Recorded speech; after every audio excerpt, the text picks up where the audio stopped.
চৈত্রের শেষ বিকেলে যেন আবেগে ভাসে চারুকলার প্রতিটি প্রাঙ্গণ। রঙিন আলপনা, মুখোশ আর মানুষের ঢল সবকিছু মিলিয়ে এক অপূর্ব আয়োজন। ঢোলের তালে তালে নৃত্য, কণ্ঠে ভেসে ওঠা লোকগান আর কবিতার প্রতিটি পঙ্ক্তি যেন বলছে বিদায় পুরনো, স্বাগত নতুন। এই আয়োজন শুধু উৎসব নয়, এটি যেন এক অনুভূতির নাম। পুরনো বছরের সব ক্লান্তি, ব্যর্থতা আর না পাওয়াগুলোকে মুছে ফেলে নতুন করে শুরু করার প্রত্যয়।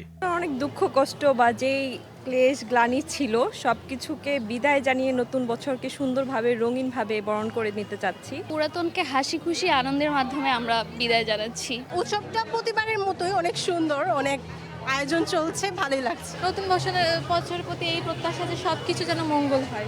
একটি বছর শেষ হয়, সঙ্গে নিয়ে যায় অসংখ্য স্মৃতি, কিছু আনন্দের, কিছু বেদনার।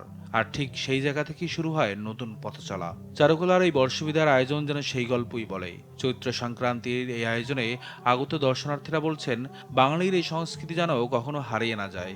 আমরা নতুন বছরের কাছে প্রত্যাশা হচ্ছে এই সাম্প্রদায়িক দাঙ্গা লাগানো যে গোষ্ঠীরা, আপনারা হচ্ছে এই বৈশাখ বা বাঙালির যে উৎসবগুলো আছে এগুলো সুন্দরভাবে উদযাপন করতে দিবেন এবং আপনারা সহযোগিতা করতে না পারেন অসহযোগিতামূলক কোনো আচরণ করবেন না। পুরাতন বছরটাকে যেরকম ভালোভাবে কাটিয়েছি তেমন নতুন বছরকে আরও ভালোভাবে সাদরে গ্রহণ জানাতে চাই। আমাদের অনেক কিছু আমরা ফেস করছি লাস্ট ইয়ার, তো এখন আশা করতেছি যে সামনের বছরটা ভালোভাবে কাটাবো। নতুন বছরের সবকিছু যেন পুরানো বছর সবকিছু ভুলে যাই, নতুন বছর সবকিছু নতুন করে যেন গ্রহণ করতে পারি। চৈত্রের শেষ প্রহরে দাঁড়িয়ে সময় যেন বলে যায় সব শেষই এক নতুন শুরুর গল্প।